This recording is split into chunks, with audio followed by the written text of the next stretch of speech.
Hey everyone. So today I've got my first probably real disc detainer lock picked open.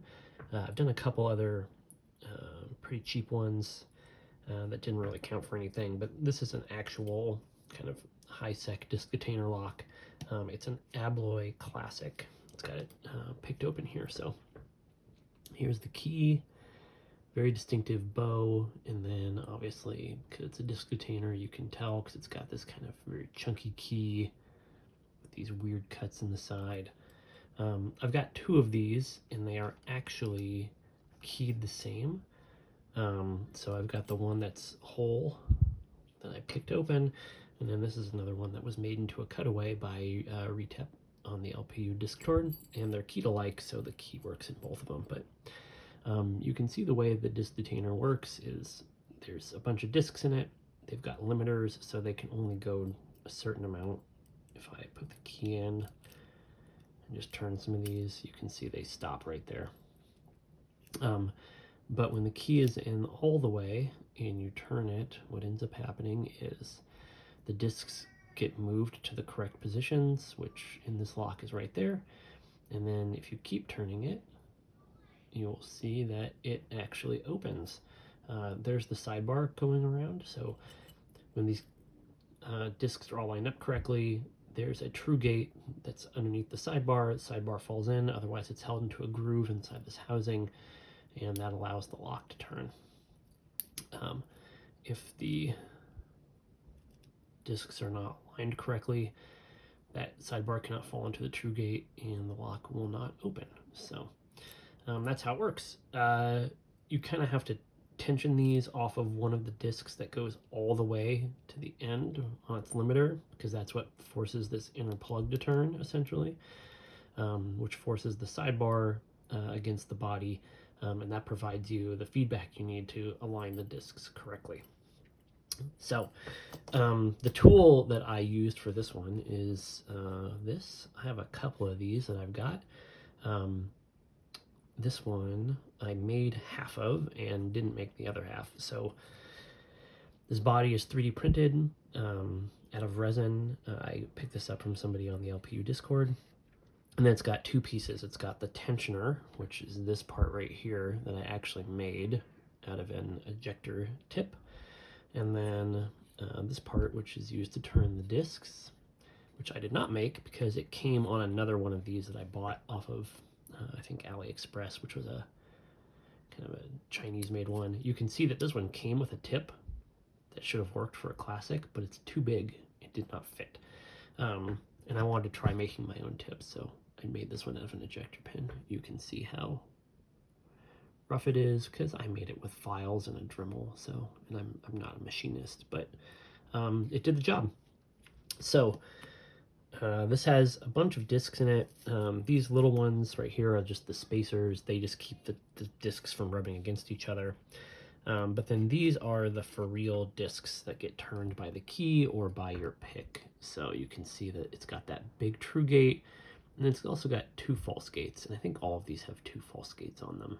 So the sidebar will stick into those false gates, but the feedback is a little different than when it's in the true gate, so you can kind of tell the difference.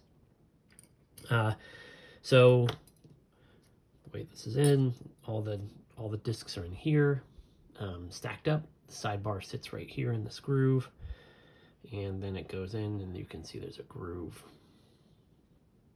in there as well. So when you turn it, the sidebar falls in, and then the whole thing will rotate. So you can see that when this back part rotates 360, that's when it's picked, and you can see that from the camera angle that I have on there.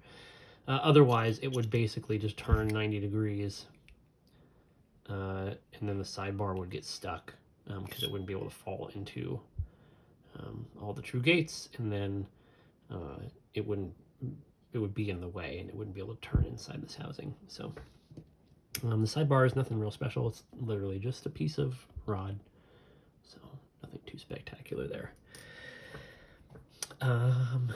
I think it was not a super long pick, but this actually took me a while to learn how to do. I practiced on the cutaway a whole bunch, because I could then see what I was doing, right? And you can see if I put this in here, I can turn that one disc, and then, you know, I'm inserting the tensioner. It's a very tight fit, so you're inserting the tensioner, and then you can turn the individual discs with it. So this is essentially what I'm doing. And the tool has markings on it to show you kind of what disc you are along the way, which is helpful. But you have to feel for the true gates and the false gates and make sure that you're picking things into the right position. Sometimes you have to let up tension because the sidebar gets real stuck, and you have to turn it back a little bit and then move the disc around a little more. So then once this is open, I pull the discs out of here. You know, I keep them all in order. So this is the rear disc. This is the front disc. You can see the front disc has no limiter, so it'll turn 360. But the rest of them will have that limiter on them, so they only turn 90 degrees either way before they start tensioning the lock. Or I guess less than 90 degrees either way, because some of them don't turn all the way. I think that's it. Yeah, we'll get over to the pick. It's not super long. And I've definitely got some more of these disc detainers that I need to try, but you have to make new tips for all of them, so it's going to take me a little bit of time to get to the rest of them. But this was pretty interesting. So here we go. Abloy Classic, first real disc detainer lock that I've got picked.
right. So you can see the whole cam is spinning. So I've got this thing open.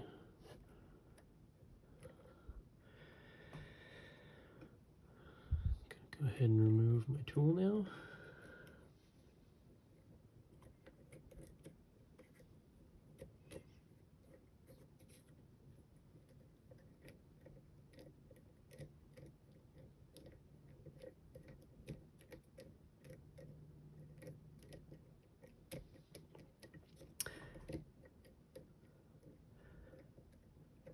If I can. Oh, there we go. All right, let's get this taken apart real quick.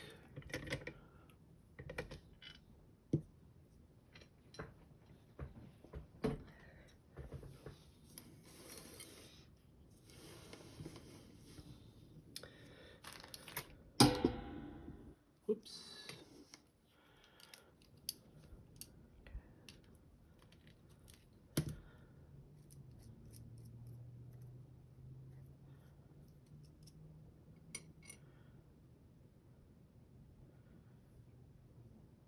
I just have to pull this spring clip out.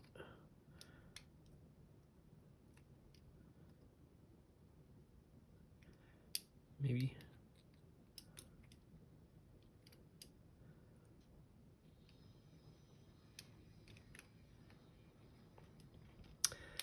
I've never actually taken this one apart, so.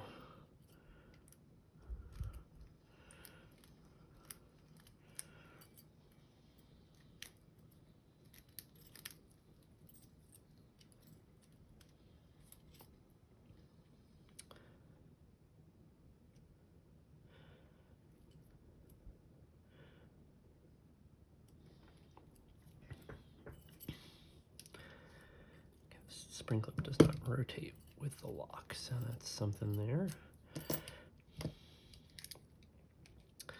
I literally think I just need to pull it out.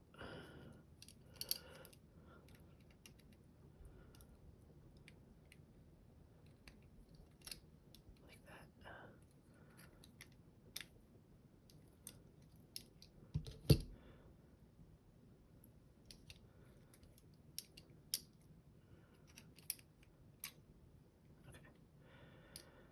We're gonna go with that. Oops.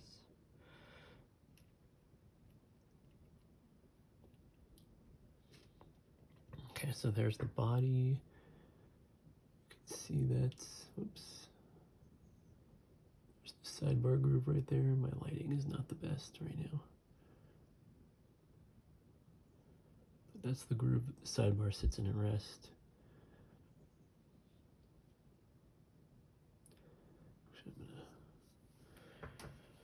Close these blinds. Maybe that'll help with the lighting. Okay.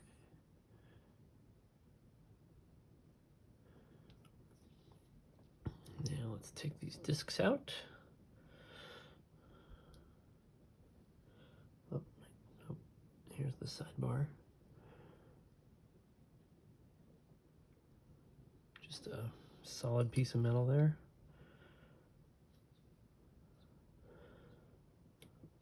Grab my tweezers.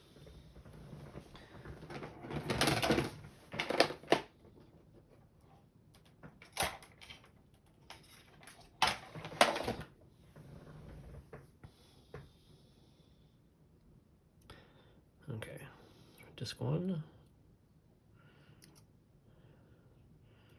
Spacer. Disc two.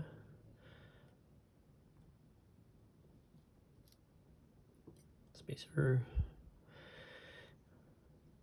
Disc three.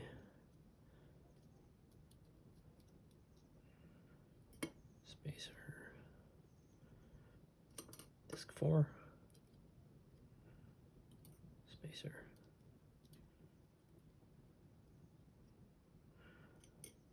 Five. Spacer. Six.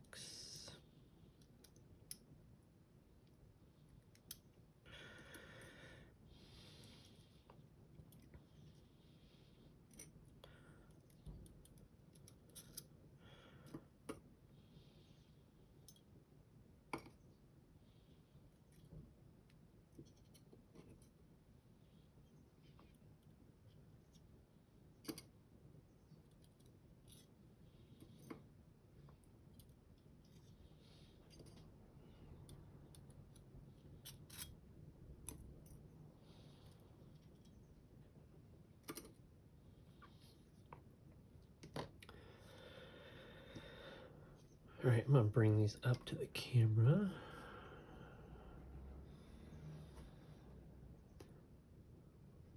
So you can see here, no false gates there, but that one's got a couple false gates. Actually, this one, oh yeah, it does. 2 false gates on either side of the true gate. There, that's got 2 false gates to the right of the true. False gates there. Yeah, these are all, interestingly enough, they've all got false gates. This is the back spacer. It's got 2 true gates. Is the front one the same way? The front one's got 2 true gates.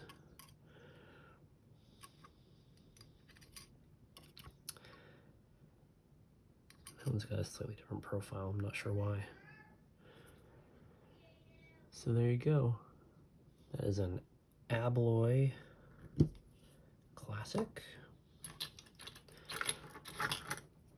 Just in case you couldn't see it before, there's where the sidebar sits, right there in that groove. And nothing else in there.